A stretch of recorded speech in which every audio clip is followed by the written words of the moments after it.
നമസ്കാരം, എല്ലാവർക്കും സ്വാഗതം. ഇന്നത്തെ ഡെയിലി ബുള്ളറ്റിനിലേക്ക്. നാളെ 2026 ജൂൺ മാസം 4-ാം തീയതി വ്യാഴാഴ്ച. ഇന്നത്തെ ഏറ്റവും പ്രധാനപ്പെട്ട വാർത്താ അപ്ഡേറ്റുകളും നാളെയും തുടർന്നുള്ള ദിവസങ്ങളിൽ നിങ്ങൾ അറിഞ്ഞിരിക്കേണ്ട, ശ്രദ്ധിക്കേണ്ട വളരെ പ്രധാനപ്പെട്ട വാർത്താ അപ്ഡേറ്റുകൾ, അറിയിപ്പുകൾ എന്തൊക്കെയെന്നാണ് ഇന്നത്തെ ഡെയിലി ബുള്ളറ്റിനിൽ നിങ്ങളുമായി ഷെയർ ചെയ്യുന്നത്.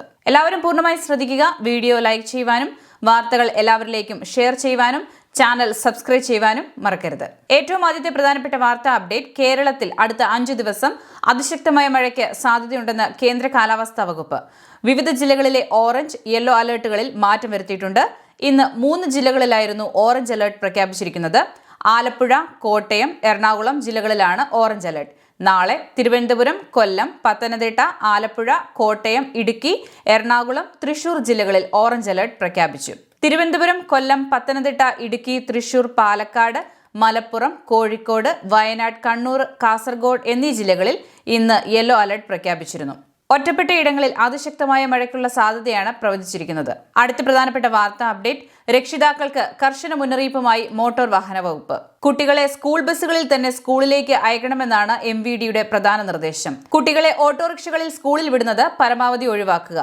ഓട്ടോകളിൽ പരിധിയിൽ കൂടുതൽ കുട്ടികളെ കയറ്റി യാത്ര ചെയ്യരുത്. ഇത് വലിയ അപകടങ്ങൾക്ക് കാരണമാകുമെന്നും MVD മുന്നറിയിപ്പ് നൽകുന്നു. കഴിഞ്ഞ ദിവസം ഓട്ടോറിക്ഷ ഹമ്പ് കയറിയപ്പോൾ ഒരു കുട്ടി പുറത്തേക്ക് തെറിച്ചു വീണ സംഭവം ചൂണ്ടിക്കാട്ടിയാണ് അധികൃതരുടെ ഈ അടിയന്തര ഇടപെടൽ. നോൺ ട്രാൻസ്പോർട്ട് വാഹനങ്ങളിൽ, അതായത് സ്വകാര്യ വാഹനങ്ങളിൽ കുട്ടികളെ സ്കൂളിൽ വിടരുത്.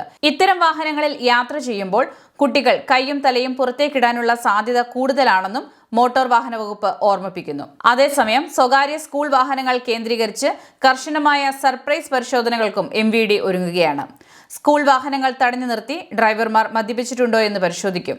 വിദ്യാർത്ഥികളുടെ സുരക്ഷ ഉറപ്പാക്കാൻ പോലീസും മോട്ടോർ വാഹന വകുപ്പും സംയുക്തമായി രംഗത്തിറങ്ങും. അടുത്ത പ്രധാനപ്പെട്ട വാർത്താ അപ്ഡേറ്റ്: വാണിജ്യ ആവശ്യങ്ങൾക്കായി ഉപയോഗിക്കുന്ന LPG സിലിണ്ടറുകൾക്ക് പകരമായി എഥനോൾ അടിസ്ഥാനമാക്കിയുള്ള സ്റ്റൗവുകൾ പുറത്തിറക്കാൻ കേന്ദ്ര സർക്കാർ തയ്യാറെടുക്കുന്നു. കുതിച്ചുയരുന്ന വാണിജ്യ LPG വിലയിൽ നട്ടം തിരിയുന്ന ഹോട്ടൽ ഉടമകൾക്കും ചെറുകിട സംരംഭകർക്കും വലിയ ആശ്വാസമാകുന്ന ഈ പദ്ധതിയുടെ ഭാഗമായി എഥനോൾ കുക്ക് സ്റ്റൗവുകളുടെ നിർമ്മാണം പുരോഗമിക്കുകയാണെന്നും ഇതുമായി ബന്ധപ്പെട്ട നിർദ്ദേശങ്ങൾ സർക്കാരിന് സമർപ്പിച്ചതായും ഗ്രെയിൻ എഥനോൾ മാനുഫാക്ചേഴ്സ് അസോസിയേഷൻ അറിയിച്ചു. വാണിജ്യ ആവശ്യങ്ങൾക്കായി LPGക്ക് പകരം എഥനോൾ ഉപയോഗിക്കുന്നതിലൂടെ ഇന്ത്യയിലെ അസംസ്കൃത എണ്ണ ഇറക്കുമതി 15% കുറയ്ക്കാൻ സാധിക്കുമെന്നും ഊർജ്ജ പ്രതിസന്ധികളെയും എണ്ണവിലയിലെ അസ്ഥിരതയെയും നേരിടാൻ എഥനോൾ ഉപയോഗം നിർണായക പങ്കുവഹിക്കുമെന്നുമാണ് സർക്കാർ വിലയിരുത്തുന്നത്. എഥനോൾ സ്റ്റൗവുകൾക്ക് പുറമെ അസംസ്കൃത എണ്ണ ഇറക്കുമതി വീണ്ടും കുറയ്ക്കുന്നതിന്റെ ഭാഗമായി ഡീസലിൽ ഐസോബ്യൂട്ടനോൾ കലർത്താനുള്ള നടപടികളും സർക്കാർ ഊർജിതമാക്കിയിട്ടുണ്ട്. ഡീസലിനൊപ്പം ഐസോബ്യൂട്ടനോൾ കലർത്തുന്നത് ഉടൻ നിർബന്ധമാക്കിയേക്കുമെന്ന സൂചനകൾക്കിടയിൽ ഇതിനായുള്ള പൈലറ്റ് പ്ലാന്റുകൾ സർക്കാർ തലത്തിൽ സ്ഥാപിച്ചു വരികയാണ്. അടുത്ത പ്രധാനപ്പെട്ട വാർത്താ അപ്ഡേറ്റ്: പുതിയ സർക്കാർ അധികാരത്തിലെത്തിയതോടെ തദ്ദേശ സ്ഥാപനങ്ങൾ വഴിയുള്ള ആനുകൂല്യങ്ങളും വിവിധ പദ്ധതികളും ഇപ്പോൾ വീണ്ടും സജീവമായിരിക്കുകയാണ്. പഞ്ചായത്തുകളും മുനിസിപ്പാലിറ്റികളും വഴി വ്യക്തികൾക്കും ഗ്രൂപ്പുകൾക്കുമായി നിരവധി ആനുകൂല്യങ്ങളാണ് ലഭിക്കുന്നത്. ഈ പദ്ധതികളിൽ 70% ആനുകൂല്യങ്ങളും APL, BPL വ്യത്യാസമില്ലാതെയാണ് വിതരണം ചെയ്യുന്നത്. നിങ്ങളുടെ വാർഡ് മെമ്പറെയോ കൗൺസിലറെയോ കണ്ട് അപേക്ഷാ ഫോമുകൾ വാങ്ങി ഇതിനായി അപേക്ഷിക്കാവുന്നതാണ്. കാർഷിക ക്ഷീരവികസന മേഖലയിൽ കറവ പശുക്കൾക്ക് കാലിത്തീറ്റി വാങ്ങാനും വനിതകൾക്ക് ആട്, കോഴി, പോത്ത്, പശു വളർത്തലിനും പ്രത്യേക ധനസഹായം ലഭിക്കും.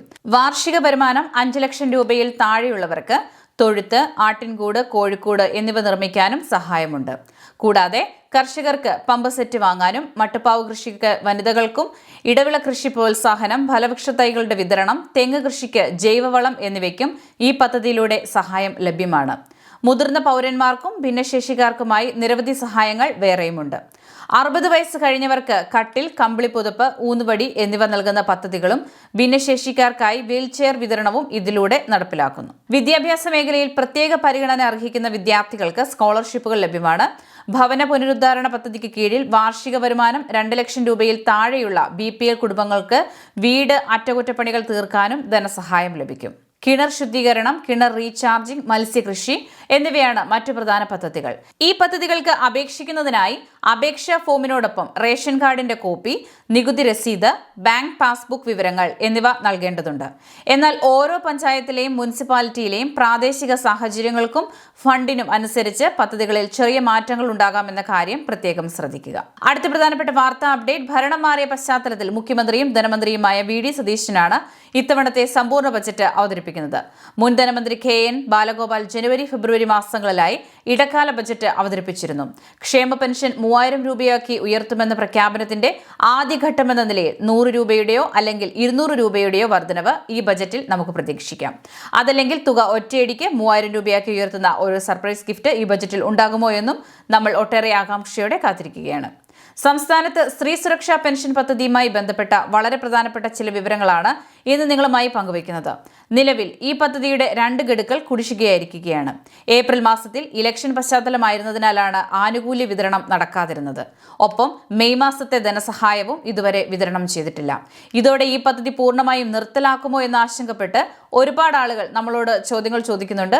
എന്നാൽ നിങ്ങൾ ഒട്ടും ആശങ്കപ്പെടേണ്ടതില്ല. ഈ പദ്ധതി കൂടുതൽ കാര്യക്ഷമമായി തന്നെ മുന്നോട്ട് കൊണ്ടുപോകുമെന്നാണ് ഔദ്യോഗിക വൃത്തങ്ങളിൽ നിന്നും ലഭിക്കുന്ന സൂചനകൾ. ജൂൺ 19-ാം തീയതിയാണ് സംസ്ഥാന ബജറ്റ് അവതരിപ്പിക്കുന്നത്. ഈ പദ്ധതിയുമായി ബന്ധപ്പെട്ട പുതിയ ചില പ്രഖ്യാപനങ്ങളും സുപ്രധാന പരിഷ്കാരങ്ങളും ഈ ബജറ്റിൽ ഉണ്ടായേക്കുമെന്നാണ് റിപ്പോർട്ടുകൾ സൂചിപ്പിക്കുന്നത്. നിലവിൽ 16 ലക്ഷത്തോളം സജീവ ഗുണഭോക്താക്കളാണ് ധനസഹായത്തിനായി അർഹത നേടി ഈ പദ്ധതിയുടെ ഭാഗമായിട്ടുള്ളത്.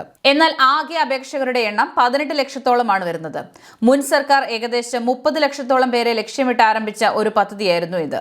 ഇതിൽ ആവശ്യമായ മാറ്റങ്ങളും പുതിയ പരിഷ്കാരങ്ങളും വരുത്തിയായിരിക്കും പുതിയ സർക്കാർ ഇത് നടപ്പിലാക്കുക.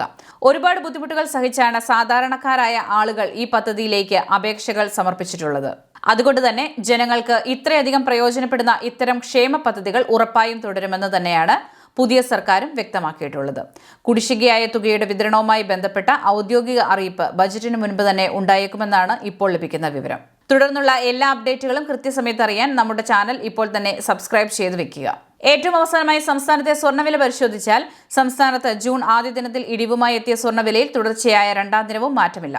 ബുധനാഴ്ച 22 കാരറ്റ് സ്വർണ്ണത്തിന് ഗ്രാമിന് 14,320 രൂപയും പവന് 1,14,560 രൂപയുമാണ്. ഡെയിലി ബുള്ളറ്റിൻ പൂർണ്ണമാവുകയാണ്. എല്ലാവരിലേക്കും നിങ്ങൾ ഷെയർ ചെയ്യുക, ചാനൽ സബ്സ്ക്രൈബ് ചെയ്യുക, ഫോളോ ചെയ്യുക.